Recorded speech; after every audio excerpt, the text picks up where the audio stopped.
5 ciri keangkuhan yang gak boleh ada di dalam dirimu. Sifat angkuh enggak baik dan gak disukai dalam pergaulan. Akan tetapi, orang yang tinggi hati belum tentu menyadari atau mau dirinya disebut begitu oleh orang lain. Maka dari itu, kamu harus berhati-hati supaya nggak menjadi angkuh dan sulit berubah. Keangkuhan nggak menggambarkan kondisi yang nyata. Seringkali perasaan lebih hebat dari orang lain hanyalah subjektivitas diri yang nggak disetujui oleh orang-orang di sekitarnya. Yang pertama, kenal, tetapi nggak pernah menyapa duluan. Orang yang nggak saling mengenal, tetapi dipertemukan dalam suatu kegiatan, sebaiknya saling menyapa sebagai bentuk kesopanan. Apabila sesungguhnya mereka berteman atau bersaudara, namun orang yang angkuh dapat berdiam diri saja sepanjang acara, yang dihadiri juga oleh kenalan-kenalannya. Dia bukannya punya sifat asli pendiam atau pemalu. Dia bisa sangat cerewet dan seru saat bersama gengnya. Akan tetapi, di luar itu sikapnya pada orang lain bak tidak pernah mengenal. Walaupun mereka semua satu kantor, satu kampus, bahkan punya kakek dan nenek yang sama, alias bersaudara. Jangankan kalimat sapaan yang ramah, dia tersenyum aja enggak. Bahkan kerap kali dia seakan-akan enggak mempedulikan keberadaan orang yang dikenalnya, walau posisi mereka berdekatan. Melihat sikapnya, orang aja hendak menyapa pun jadi malas, ya enggak sih? Yang kedua, semua perkataannya meninggikan diri sendiri.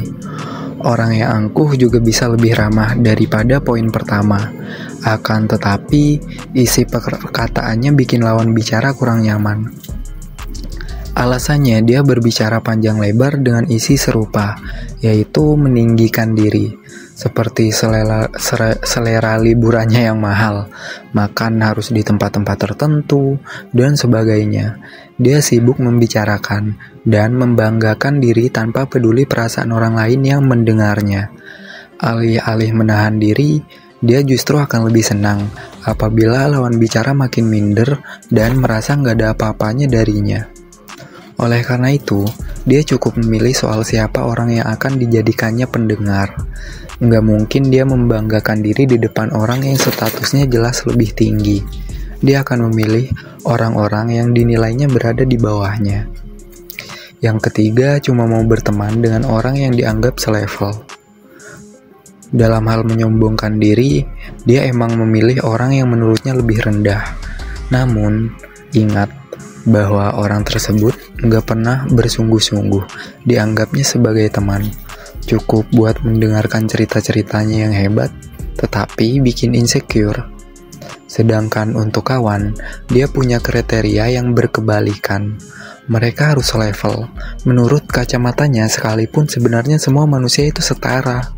Umumnya, orang yang dipandangnya sekelas memiliki kekayaan, latar belakang pendidikan, serta jabatan yang setara dengannya.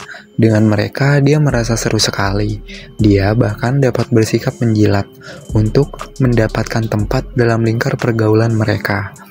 Namun, sikapnya pada orang yang dipandang gak sekelas bisa sangat buruk.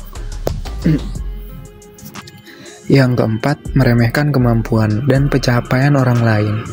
Sehebat apapun orang lain, pribadi yang angkuh nggak pernah mau mengakuinya. Kalau sampai dia mengakui kemampuan serta prestasi orang lain, dia justru dapat rasa sebagai kekalahan baginya. Dia pun nggak merasa cukup dengan cuma mendiamkannya. Sikapnya dapat terang-terangan menghina kemampuan serta pencapaian orang lain. Tujuannya, orang itu tetap minder darinya, dan orang-orang lain yang ikut mendengar batal mengaguminya. Contohnya, sikapnya adalah berkuar-kuar bahwa prestasi seseorang sebenarnya biasa aja dan sama sekali nggak prestisius. Dia menjelaskan bermacam-macam alasan di balik penilaiannya. Bicaranya yang meyakinkan boleh jadi membuat banyak orang lebih percaya padanya. Walau begitu, ini sama sekali bukan bukti bahwa dia itu lebih hebat daripada orang yang dihina. Yang kelima, merasa nggak membutuhkan bantuan siapapun. Sikap orang yang sombong itu emang beda dengan pribadi mandiri. Orang yang mandiri sekaligus rendah hati, tetap realistis, dan memandang kebutuhannya akan bantuan orang lain. Dia semampunya mengerjakan banyak hal sendiri, tapi sadar bahwa kemampuannya ada batasnya. Saat diperlukan, dia nggak ragu untuk meminta tolong pada orang lain, dan merasa senang ketika dibantu. Sementara itu, orang yang angkuh bersikap seakan-akan hidup sendiri bukan masalah buatnya. Dia merasa dapat melakukan segalanya seorang diri. Dia selalu menyebut semua urusan mudah, sekalipun ini nggak menjamin dia betul-betul mampu membereskannya sendiri. Dia cuma gengsi buat mengakui kesulitan yang dihadapi. Meminta tolong pada orang lain terasa memalukan untuknya. Keangkuhan akan menghancurkan diri, serta relasi dengan orang lain. Sifat tinggi hati menghalangi orang dan dari kemauan terus belajar, karena telah merasa dirinya hebat. Sementara itu, orang-orang di sekitarnya juga enggan menjadi temannya, sebab sering dipandang sebelah mata. Pastikan kamu gak begitu, sekalipun punya begitu banyak hal yang kerap dijadikan modal untuk menyombongkan diri, seperti harta yang berlimpah, kepandaian, posisi yang bagus di masyarakat, maupun pekerjaan, fisik yang menawan, dan sebagainya. Tetaplah menjadi pribadi yang rendah hati, sebab itu nggak akan mengurangi kualitas dirimu dan malah meningkatkannya. Thank you. Like jika suka video ini, share jika bermanfaat. Bye-bye.